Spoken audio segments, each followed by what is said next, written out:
progress, everybody. Just hang another minute. Appreciate your patience.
HR update. Under you.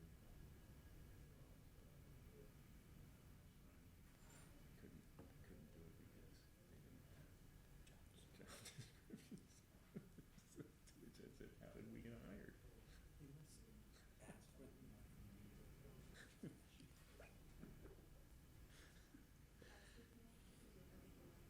We're good? All right. It sounds like we're live streaming now. They're confirming that they got it up and running. Thank you guys in the room over there. So let's go ahead and get started. Appreciate you coming together so quickly on this. So this is this subcommittee meeting is about a series of events that have transpired recently in LICN 001. Basically, you're all aware of the fact that that we've changed some language in there under section 1.20.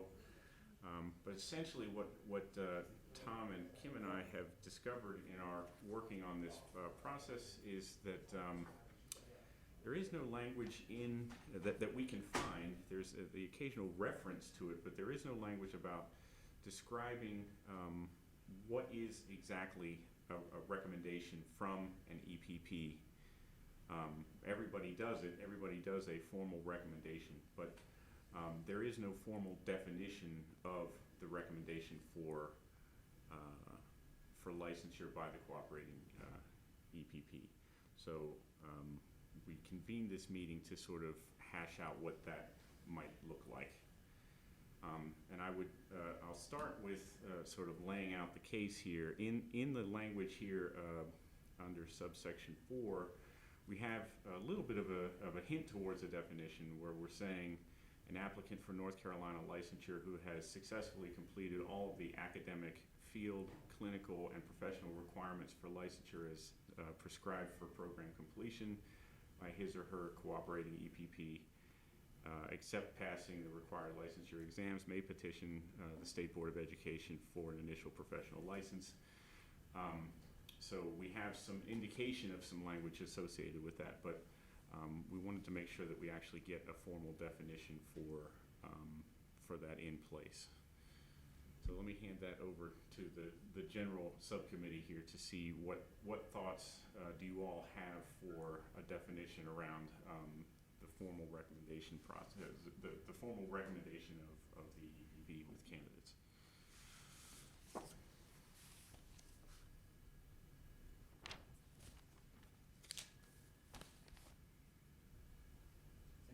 Andrew, are you going to pull that text up are you able to pull that text up on the screen? I can, it'll take me a minute, but I can, yes.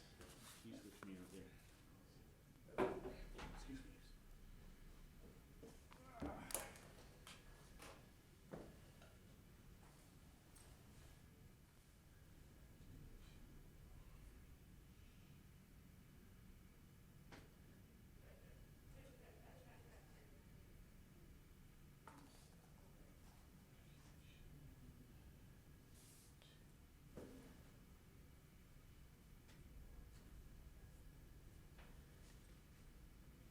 while he pulls that up, I'll just go over the language again.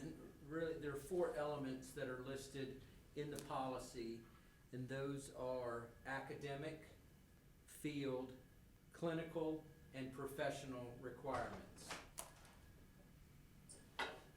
So it might be helpful if we use those 4 kind of as the guide to the conversation and clarified or define what that means, and more importantly, what it doesn't mean. Lauren just threw it into the chat, so that's very helpful. Thank you, Lauren.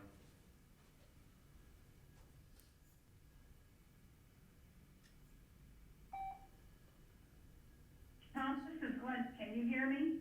I can. So I guess I'm trying to figure out how to get my head wrapped around what our task is as a subcommittee. With regards to, we know what has been agreed upon as far as an LICN 001, we're going to appeal to the state board, and is that the process we're trying to define today? Is what will that look like? No, I've actually had some conversations with some representatives from EPPs. The application process is purely procedural, and I've got that sent out to folks to review today and hopefully get it out to the field very soon. I think what we're trying to do is avoid the confusion of what's under the EPP's purview for granting or withholding the recommendation. And so that there's not confusion about, is this what a, recommendation is, or is that a valid reason for an EPP not to recommend a candidate who has completed a program? And if there are aspects of those 4 areas that we feel like, if the candidate didn't do this, so for example, if we're saying academic, if the candidate did not take a math course, a level of math course that the EPP feels like is a requirement for the licensure exam, then that could be grounds for the EPP withholding the recommendation, because the candidate, although he met the credit requirements to graduate, didn't take the recommended math courses for their academic preparation. So that's the kind of thing I think we're looking at here, is making it very clear what each of these areas means in terms of how an EPP determines whether to recommend or not recommend a candidate. So again, this is Linda. So with that example, if I'm looking at the academic, the field, the clinical, the professional, I think all of that is outside of the testing is something that falls under the EPP's purview. And if they didn't take a certain math class, then I wouldn't think they would be graduating them. And then they're responsible for the field requirements and the clinical requirements. The only part on the professional part of that for me would be the testing, because if they graduated and they've met the student teaching requirements, and I shouldn't say that, if they have graduated and met the requirements of the university to include their field clinical requirements, whatever it takes for them to graduate, and the student teaching part of that, which is made up in the clinical, if they've completed all that successfully and they walk and they graduate, then it becomes, what other reasons would they hold up a recommendation outside of testing? And is that what we're trying to define? Well, there could be a lot of other reasons you keep somebody from getting a license other than the testing, and I think it's really important that we are clear in separation of the licensing requirement, the licensing recommendation, which is different perhaps from licensing requirement, licensing recommendation, and graduation. So a student may be able to graduate, but has not met what the institution or the EPP has defined as being required for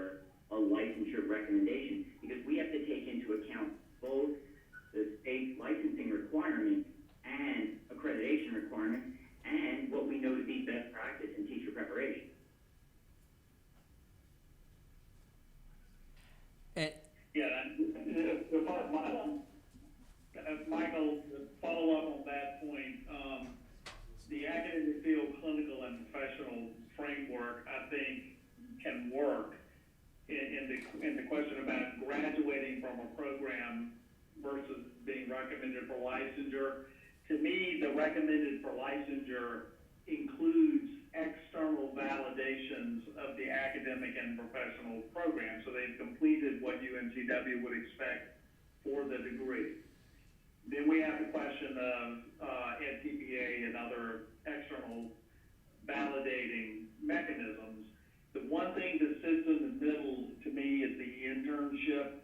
And so in order to make this work, the EPPs are probably going to need to distinguish what's performance in the internship that warrants the degree, but does not warrant recommendation for licensure. So in simple terms, if you think about a graded internship, if you score B or above, we're going to recommend you for B or above.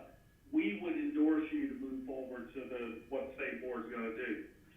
Less than that, you have a basic understanding of education, but you're not at a level of practice that we're willing to put our seal of approval on you that you can enter the profession. There's some defining, we got to define a transition step that is new to this process for the EPP. So this is Ann. My understanding, and it could be that it's just what we've been told over time, that may not be the practice of the state. I'm not sure, so I'd like some more clarification on that. Bam, building on what you said, I've always understood it to be a C- and below would not be considered licensable. Not a B, but a C- and below. Tom and Andrew, is that not a correct understanding? Not written down. I don't know of any place where that is written down or in any policy. I think that's a fine place to start, and I think so what I'm trying to, so just to go back to Glenda's point, what I'm trying to do, Glenda, is avoid another situation like we're having now with the testing. So we're clear on, I agree that a candidate can hold a degree but not be recommended for licensure. And I think it would be helpful if we have those reasons why that recommendation would be withheld, apart from the testing. So we're all very clear that, yeah, you may come across a candidate that it doesn't have a recommendation from the EPP, and here's where you can and cannot petition the State Board of Education for an IPL for that candidate. If we said if under academic we say a grade of C- or lower on the field experiences, it just means that the IHE or the EPP does not have to recommend, then we're very clear about that, and we don't have to get in a situation where we're feeling like one side's not doing what they should do or is asking too much. So can I ask this one again? May I ask a question there with regards to the student teaching, and maybe the EPPs can answer that for me. So if I'm completing a program in elementary education and I don't pass the student teaching, right? So whether it's a B or C, if I do not pass that student teaching, then obviously I don't think you all would recommend that person for licensure. But would you graduate them, and if you change the degree? We would graduate them. Okay, Glenn, can you say that again? I said, so if I'm participating in a degree for elementary education and I do not pass the student teaching portion, my question would be, if I don't pass student teaching, which is what we look for too, so we look for a degree conferred transcript and we look at your grade in student teaching before we even proceed. So if I don't pass my student teaching, whether that's a below a C or a below B, depending on the EPP, then do you allow me to graduate?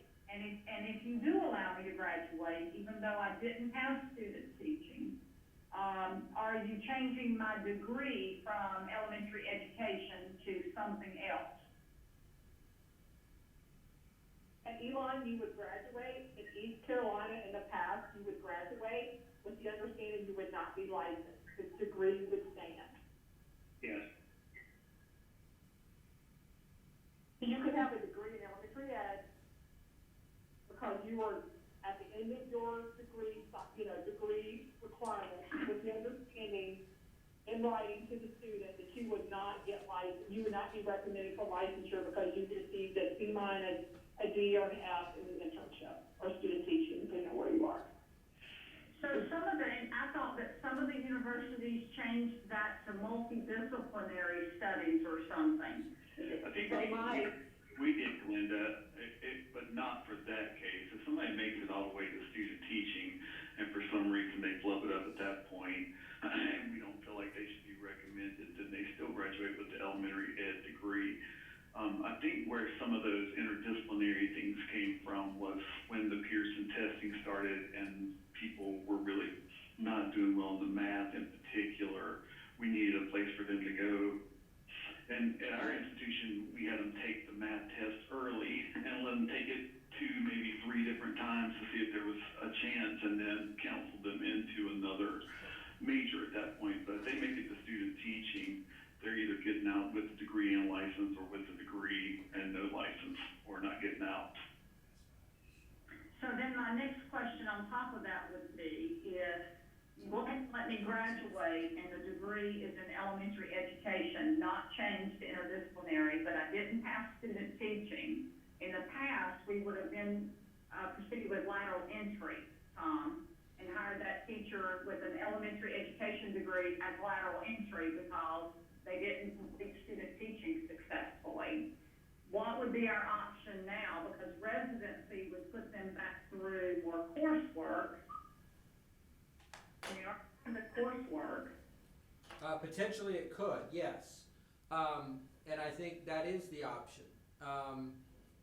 If a candidate can't get a recommendation, under the terms that we're going to define, then the option would be to affiliate with an EPP and get a program of study and follow whatever the EPP says.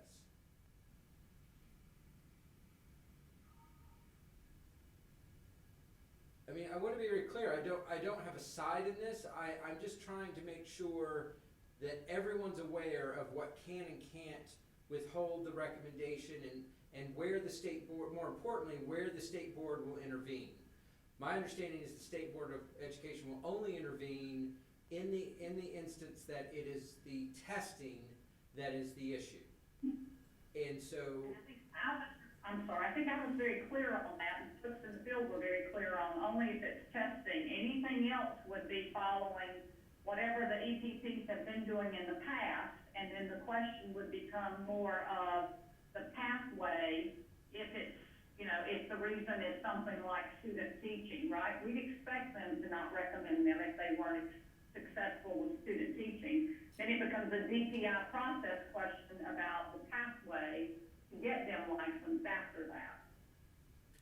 well, I think it's more than that as well. I think it's to allow the EPPs to develop their policies that will inform their candidates when they won't, in what circumstances they wouldn't receive a recommendation, but could continue on and graduate. It sends a clear signal to the EPPs that just because somebody comes to you with a diploma or with a degree and student teaching on the transcript does not mean that you can apply for an IPL from the State Board of Education. I just think it's going to serve us well to have the parameters of a recommendation defined, because the lack of that is what put us in this position to begin with. Can I jump in for just a second? Sure. So, I feel compelled, like, just in the whole tone of the conversation, I want to make it clear that I don't know of any EPP that is intentionally trying to keep kids out of classrooms, right? I feel like that's the message that's being sent now, is that we have these overly prescriptive requirements, and we're doing all we can to reduce the number of people, when that's not true at all. That no person goes into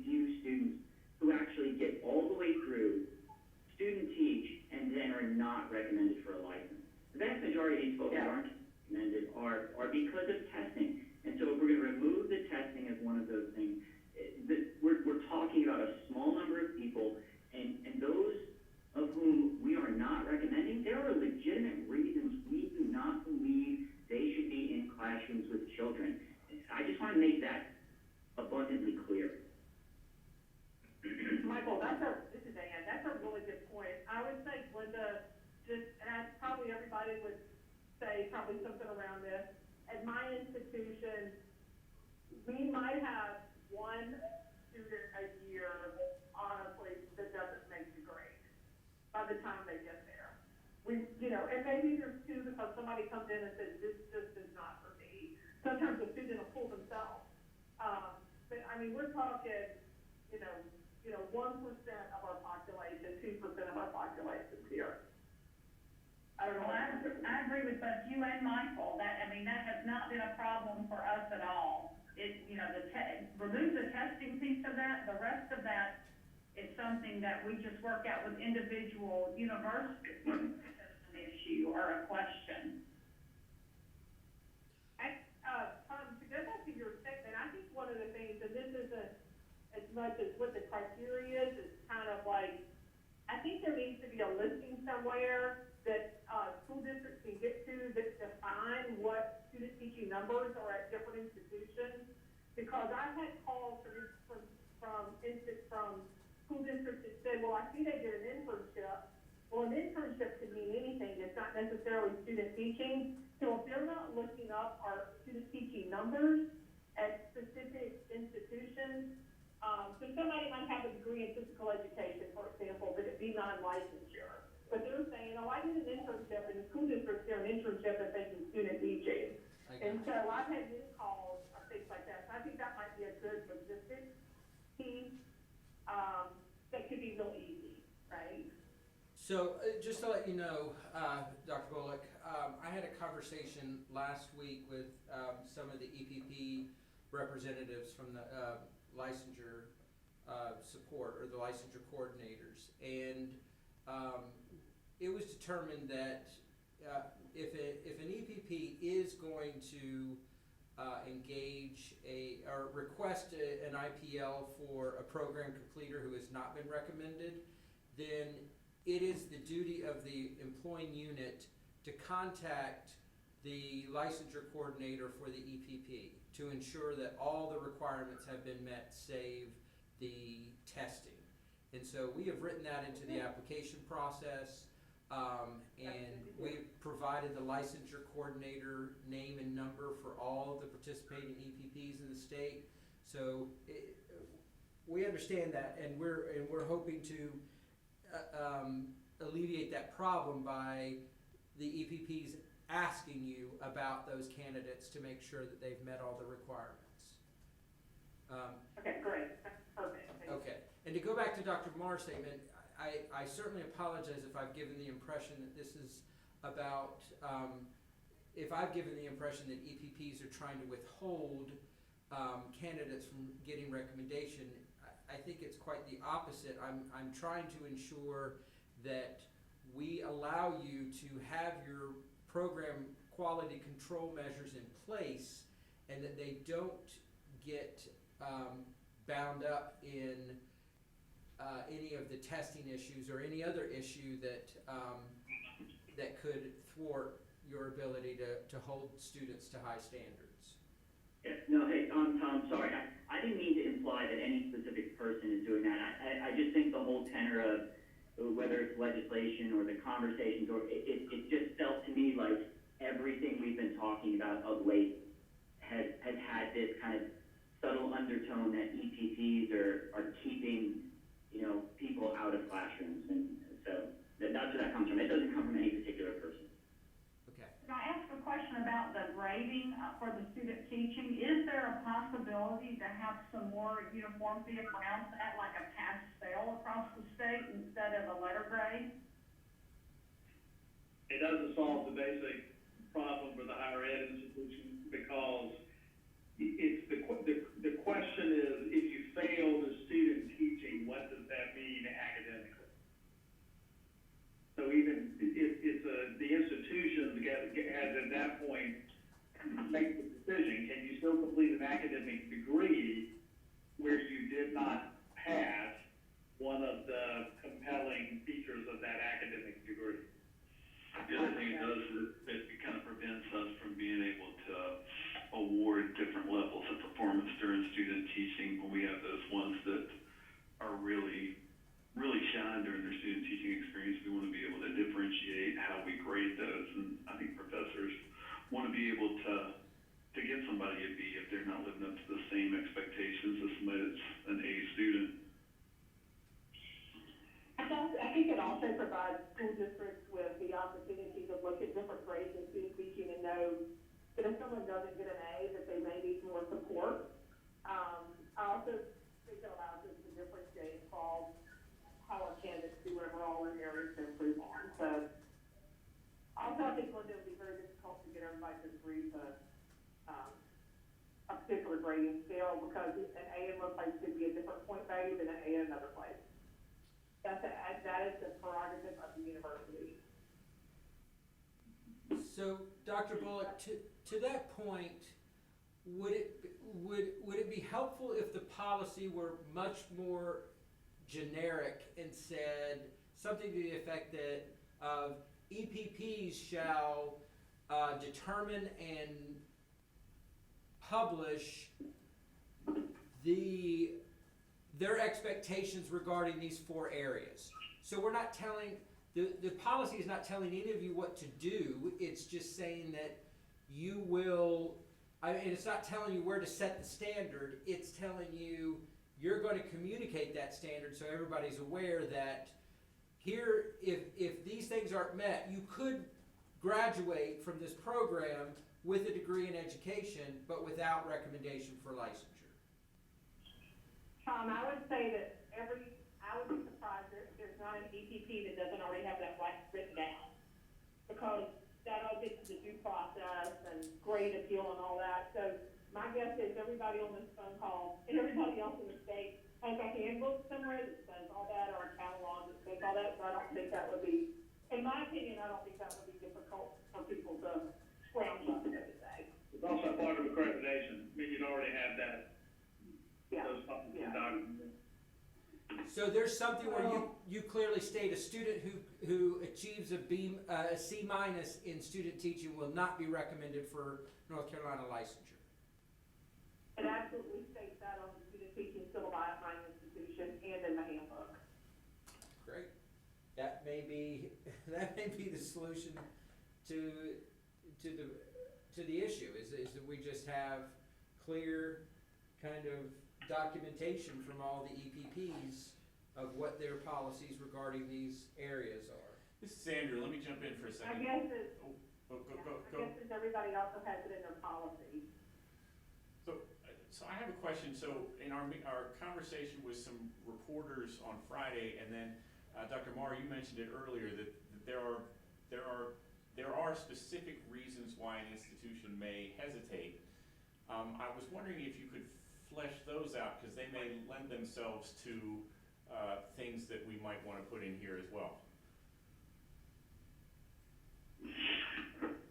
Well, there may be dispositional issues that don't show up until, sometimes late in the semester of student teaching, something that happened that's so unprofessional and egregious that we would never want them recommended for a licensure in the classroom potentially.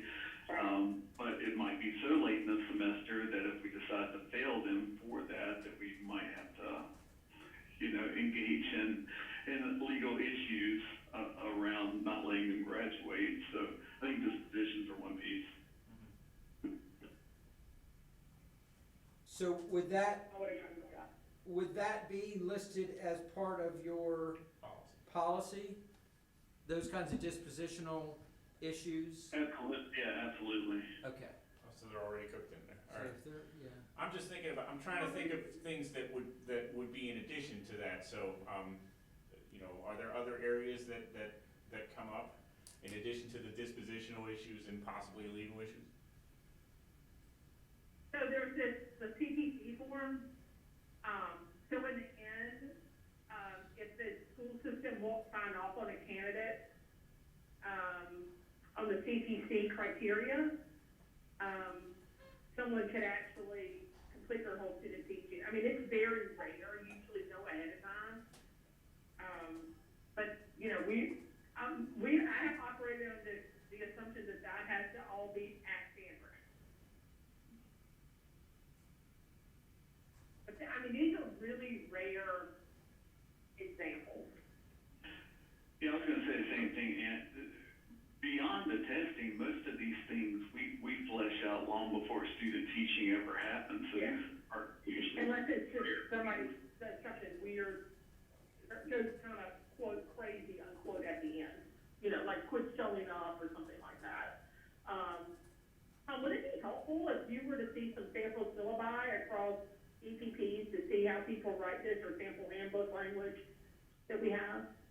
Yeah, if we could create some kind of documentation, I think then all we do, then the policy recommendation is that all EPPs maintain this kind of information about under what circumstances they will withhold the recommendation,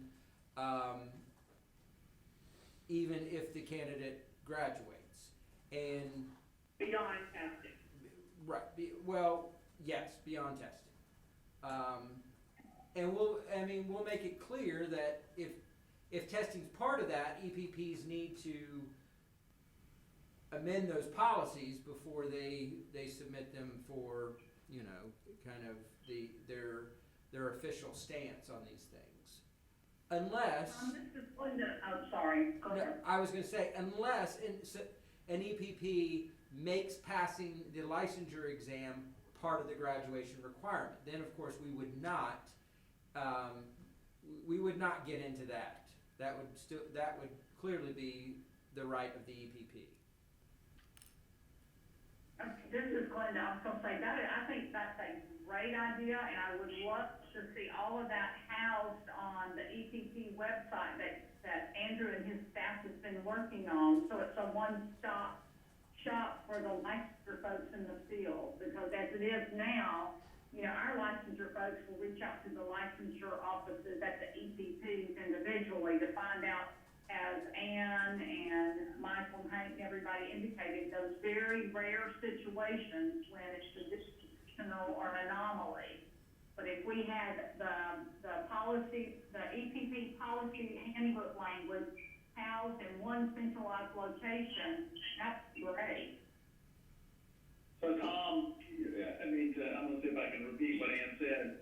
You would wanna know the non-test related reasons that an EPP would withhold a recommendation for licensure but award the degree. Yes, I think that's what we're looking for. Because those people would not be eligible for licensure. That is correct. Without your recommendation or without the board's approval, granting them a license, that is correct. And we want to make sure that we're very clear about when a candidate can apply to the state board for an IPL and when he or she cannot. So Tom, this is Glenda, so they would not be eligible for a traditional license. If it were just a student teaching issue, then we would find that out from the EPP, and if that's it, and they could go an alternative route to licensure and just get lots of additional support at the school level. Would that be an appeal to the state board? No, I'm very specifically stating an IPL. They would not be able to petition if the candidate graduates without the recommendation of an EPP that falls under their existing policy related to these four dimensions, then they would not be eligible to request an IPL from the State Board of Education. They could only go the path of residency. Okay, agreed. That's what I heard you say, so I just wanted to clarify that for my mind here. And Tom, this is Ann, just to clarify, even if they fail at TPA, if it's not part of the syllabus that makes them get a D or a B minus or below, quote unquote, in student teaching, they could still get a license. Yes, if the EdTPA or the content licensure exam is not part of your program requirements to graduate, then they could apply for that license, an IPL with the State Board of Education. So, I want to bring up that something Dr. Miller just said, and I think it's very important and very relevant.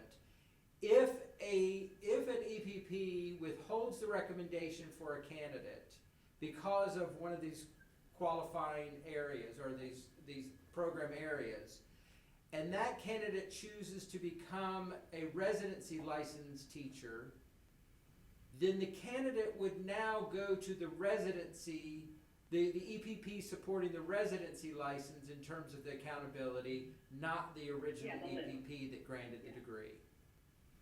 Got it. Right. That's right.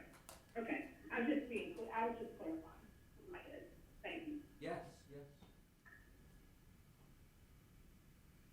So this is Andrew. What I'm hearing is some broad consensus about the idea of gathering some examples from you all about policies that are in place at your institutions that sort of outline some of these internal processes, so that Tom and our crew can work on a sentence or two around that structure. And then I also heard that it'll take a couple of weeks, but I would imagine my shop then reaching out to the various EPPs to get that information where we can then house it somewhere on our EPP website, so that in the event that one of these rare things occurs, that the LEAs have at their fingertips the various policies that are in place at each of the institutions. Is that what I'm hearing? Yeah. So my next question then would be, do we need a policy stating this, or can we just,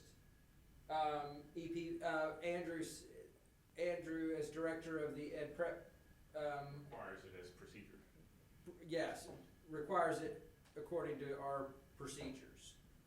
Well, this is Glenda, and I'm gonna let the EPP speak for that. I'm gonna say no, that it is a process and a procedure, and things change in the world of EPP too frequently for us to constantly go back to a policy with the state board and try to explain why something's changing at that level. I think that's fine with me. So, can I jump in real quick? Yes. Yeah, so I'm a little bit concerned that we're going to try to categorize all of the non-test related reasons why somebody would not be eligible. I can't necessarily think of all the reasons for which somebody might not be recommended. Like, what happens if something comes up and I don't have it in my list, and now all of a sudden,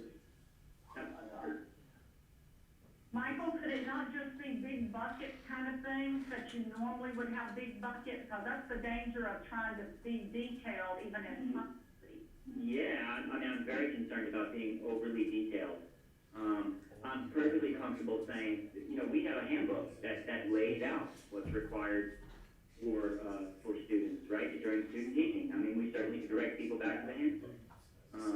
But for us, it is big bucket things. Somebody, they didn't meet obligations. Yeah, an ethical obligation, they failed to meet their ethical obligations would be. Their academic obligation. I think it would be really broad. Yeah. Yeah, and so I'm assuming your handbooks would have that kind of broad language that gives you discretion, but makes it clear that certain things could jeopardize the recommendation. Yeah, the big thing for us is it is very broad. A lot of it is case by case basis, and then what happens is we detail the process by which somebody can appeal, and that for us is more important, right? So somebody gets they can appeal up to the program all the way up to the dean, right? And beyond, if we really wanted to push it, they could appeal all the way through our provost.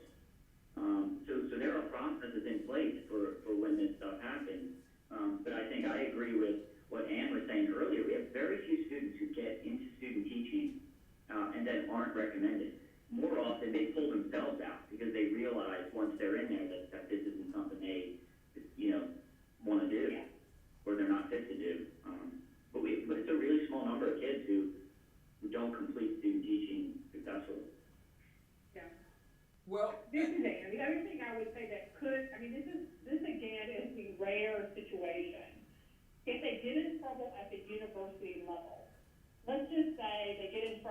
kind of code at the university, Right.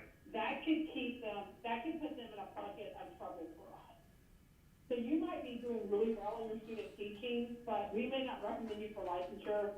I'm gonna say something really awful. Say you got kicked out of school for, sexual assault over graduation. We didn't have that happen, I'm just using that as a bizarre example. So now it's, like, but maybe there's not a criminal piece that's on your record. So there could be this bizarre thing that we would say we would not recommend that student for licensure because of what they did or what they were accused of and got kicked out of school.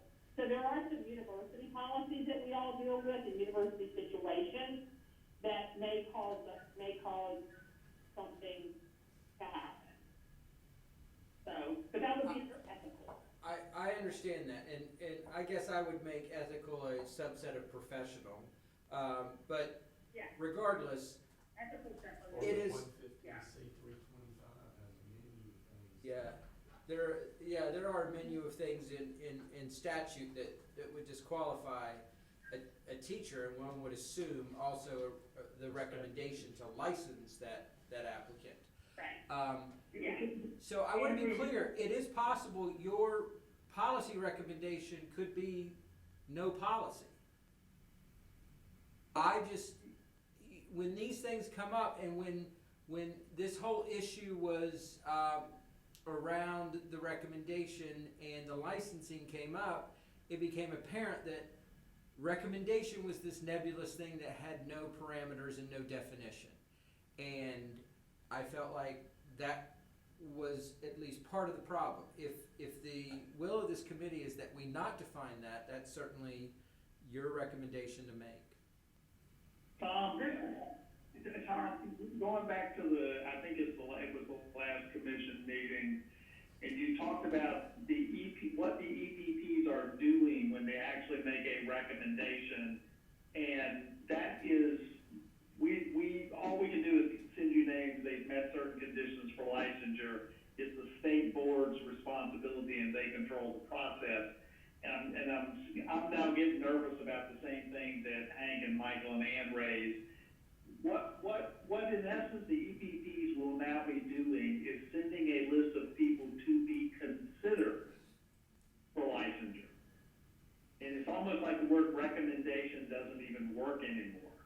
So there are people who will be fully considered. They've met the conditions for licensure.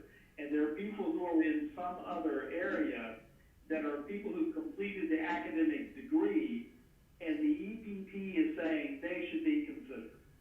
So, to Ann's point a second ago, we could have a person on our campus who knocked the top out of their internship, outstanding classroom teacher, but they've got a Title IX problem. Something happened on campus that has nothing to do with their pedagogical ability, but it's important enough that we say this person should not be considered for licensure under any circumstance. But it's not illegal, it's not a criminal act, it's back to the ethical piece. And so I think, number one, maybe the word recommendation now is not gonna work in this new world.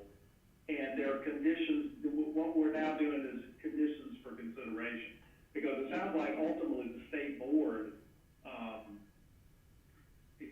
the state board's being repositioned here now. I think the moment they realize what they've done to themselves, it'll get kicked right back to the EPPs. But that word recommendation is now a problem.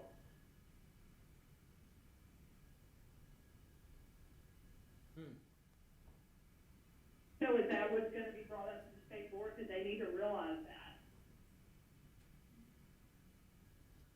Well, I don't know what they need to realize, That we're no longer recommending. That you told us, we don't recommend, they recommend. You were very clear about that with us. And so, I don't think I said it quite that way. I think I said, you're not the licensing agent, the state board is. you said it's not our purview to license, so therefore you do not recommend. We're presenting, yeah, I think that's something you need to think through, right? Because, you basically said this is out of your hands. You could not recommend someone for licensure because you're against state policy. Where before you go beyond policy and set your own recommendation standards, even if they're higher. So it's been taken out of our hands, the recommendation piece of a certain bucket of people, because we're against policy. So I think that language needs to be cleared up, because I think that's a really good point, Dan. I mean, whatever the language is, we need to know what the language is, right? And whatever our rules are, whatever our abilities are, we need to know what those are. I'm really confused, Dr. Bullock. That's what I started this whole conversation with, is you are the recommender. Let's define what a recommendation is. And now we're back to, I said you don't recommend? This is the purview of the state board to recommend. So this is when, can I just clarify something there between all of that? Because I think the basis there was the fact that not recommending if it's a testing issue, right? If it's testing, because that's tied to 599. But the EPPs are still, whether you call it recommending or, what was the other word you used, Dan? Considering. Consider, whatever that is. Either way, what you're doing, you're still doing that for all other categories, right, Tom? It's not just the testing, that's and LIC and 001, that's the state. But you all, for whatever other reasons you have there, which are very few reasons, going back to Michael's saying, don't set it up to recommend people for licensure. There are, I mean. Yeah, but Glenda, here's the problem, and Tom, my point was not about, I didn't mean to be accusatory, it was really about what are the words that are ultimately gonna work for us. Glenda, the number of people we're talking about is gonna be small relative to the total number who could get a license. But my experience as a dean is, these 3 to 5 people that emerge in this kind of situation in a given semester take an inordinate amount of time. Because you really got to dig deep into what are the issues, if they're non-pedagogical, what's going on, what's the source of the problem, what do the candidates do, and does it rise to the level of saying, you shouldn't be a teacher? And so it seems to me where we're moving as a policy issue is people who are in a set of parameters about consideration for licensure. Where we were in the past was, here's everybody at UNCW who's met the requirements for licensure, and we're recommending them. So I might, as a dean, recommend a person for clinical residency that I will not recommend for licensure, because they're different contexts. And so we might have a student who exits our program academically, and if the superintendent of Hanover County said, man, do you think they can get to a point in 3 years to be a good classroom teacher? Yes, under these conditions.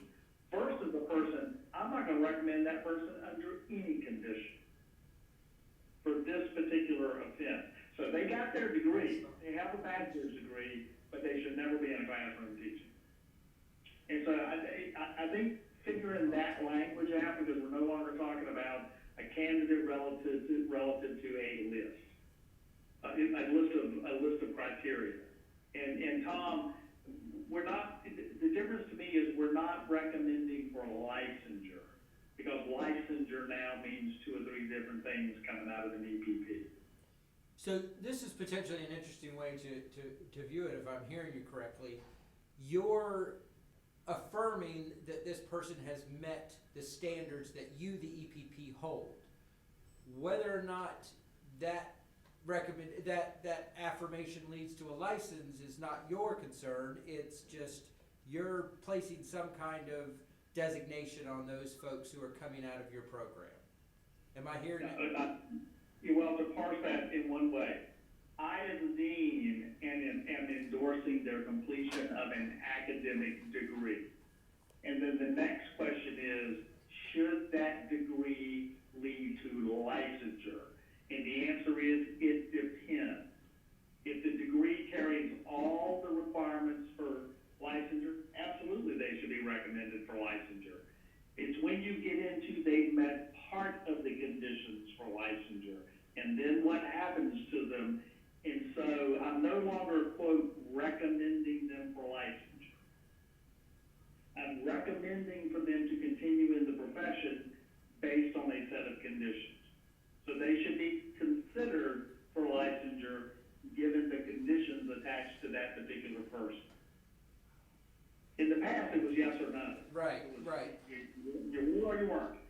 now that's somewhat ambiguous.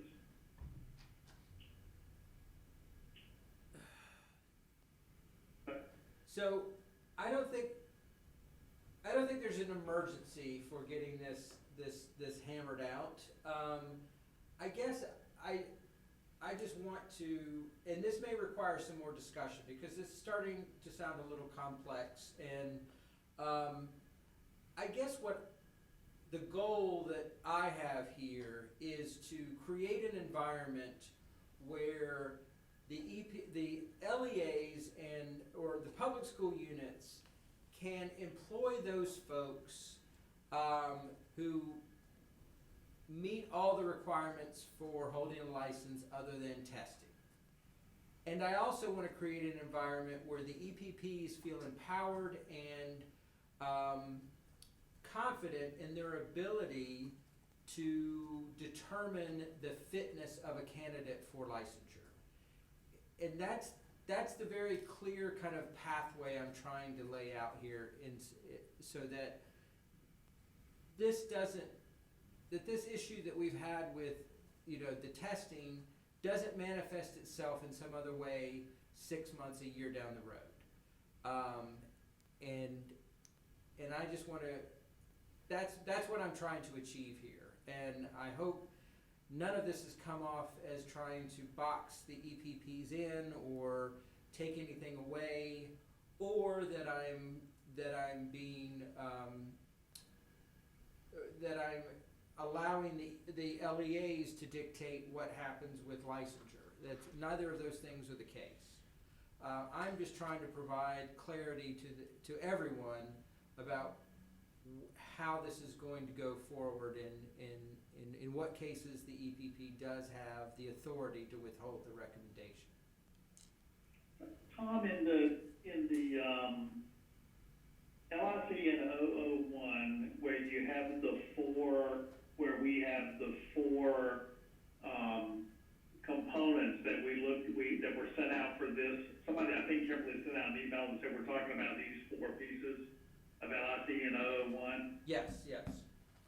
Could that be a framework for the EPPs recommending a person for consideration under categories?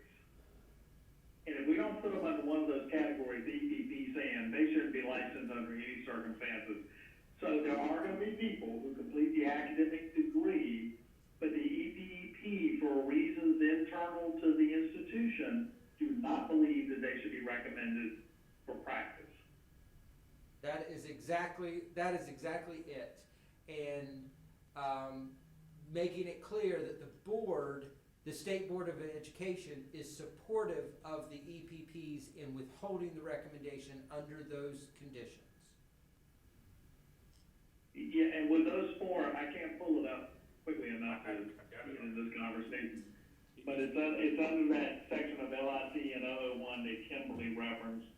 Yes, in that email. academic, field, clinical, and professional. Now, it states four different kinds of license. You may be referring to section 4. An IPL may be issued to an individual who meets one of the following criteria. Is that the section? Yeah, and then it lists basically full licensure, clinical residency. Yes, that's right. I'm thinking about what's required. So it does say because I as the dean might say, look, this person's not met what we expect for full licensure, but they may be able to accomplish that as a clinical resident. Yeah, and I think that's fine. There is some problem with, I think folks might raise an eyebrow if the EPP denied a recommendation for an IPL to a candidate and then turned around and became the residency license provider. Some might see that as a bit problematic. Well, can I explain? But the nuances there is we're not saying the person can never be a teacher. What we're saying is they're not ready for full licensure the way the most robust candidate of an EPP would be ready. Clinical residency is basically saying we believe they can enter the profession for the purposes of professional practice, and they're gonna have a 2 or 3 year window, depending on what happens moving next, to meet those requirements. Yes, yes. And it has been my experience that there is that we have never said someone cannot be licensed ever. As a matter of fact, I think we do quite a bit to make sure that people continue to hold those licenses regardless. So I don't think that's the intent. I mean, I don't think the intent is to just kind of permanently ban somebody from the ability to gain a license, even if you don't recommend them. There are always other ways to get that person in the pathway. Okay.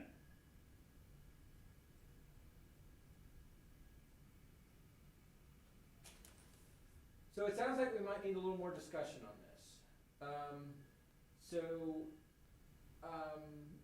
Would you folks be willing to entertain another conversation about this? Or would you rather Andrew and I draft some policy language that you can react to? This is Glenda. I think our time would be better served, Tom, if you would draft some language that's very generic and maybe bucket-based, broad bucket-based, and then let's talk about that as kind of a starting point for our next meeting. That's my thought. And Tom, the assessment, leaders that had the discussion last week, did they talk about the interface between all of this and accreditation? They did speak to that somewhat, and we've reached out to. I'm going to let Andrew talk about this. Yeah, we did reach out to Ed, to Cape, I think it was, and we asked them, how does this play into to things? That was maybe 2 or 3 weeks ago, and they were saying that unless an institution's wheels totally fell off, that they would actually be not just sanctioned but actually shut down. That their CAPE accreditation stuff would stay in play until their next review period. But I thought, didn't you have a discussion about the impact of the pass rates on the EPPs in regard to things like Title II funding and accreditation? Yeah, so I reached out to Title II with Sharon Virgin, who some of you may know, and her. When I said that this is going to have some, what's happening in law in North Carolina is going to have some impact in how we deal with pass rates. And her answer was that there was a place in the submission for Title II where you could account for those anomalies in your submission to Title II, and that they would not entertain a change of how they calculate pass rate. That they look at it as a 3-year rolling average is how they look at data at the institutions. Does that answer your question? Okay. Does that answer the question? Well, I think so. I mean, I trust that group to, bring some definition to that language. You and Debbie had a representative on that conference, on that call.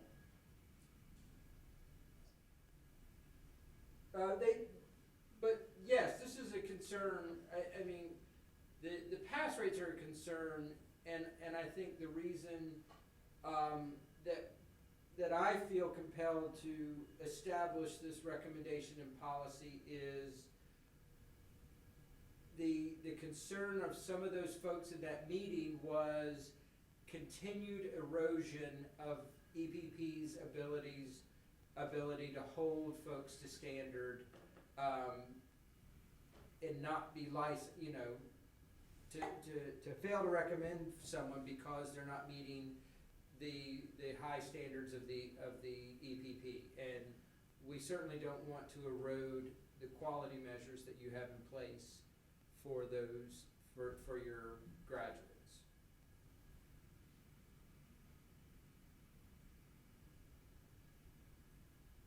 Tom, was that Tom that just said that? It was. I'm not being critical of what you just said. This is gonna be a statement of where we are. That erosion has occurred, and it isn't just for EPPs, it's for the preparation process, the transition into the profession, and the first 3 to 5 years of teaching. That erosion has occurred, and it's occurred for more reasons than we have time to get into on this conversation. The question to me is, what are the best structures that we can put in place as policy mechanisms, given where we are? And part of this is the idea that there was this pivotal moment when a student crossed from an EPP into the profession. That line has been blurred tremendously. And so, to me, the question is now about a continuum. It's not about these transitional moments. And so I will tell you, I don't lose sleep over work very often, but it really, really bothered me to vote against that motion in the last commission meeting. And that was a vote about the ambiguity of what we were doing, not about the need and the dire circumstances of districts to hire. And so I say that's a long-winded way of saying the erosion has happened, not just to EPPs, but to the profession. And I think our job is to put the best mechanisms we can in place, given the context we're in. I would agree with that statement. So it sounds like our next steps here, we have a recommendation from Glenda for our team to draft some language, centered around more generic leveling, so that you guys have some ideas to react to in a future meeting. Does that sound like what we're all in agreement to doing? Sounds good. Yeah. Okay, and then with that, I think we'll stop here for everybody's time's sake. We certainly appreciate you taking out some time, and Kim will be back in touch with you about the next meeting when we have some draft language put together, and we appreciate all the help. Okay. Thanks, everybody. Have a great day. Have a good afternoon. All right, bye-bye now.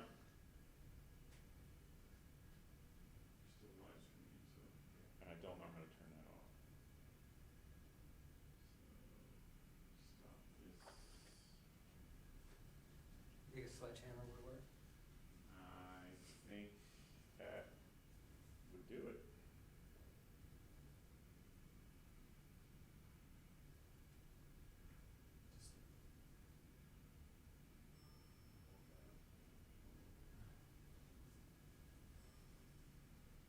Is that okay?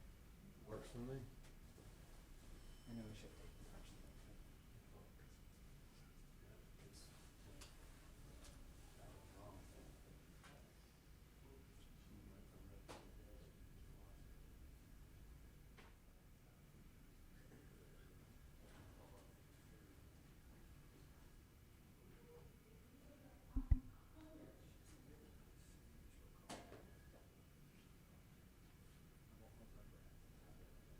You gotta run?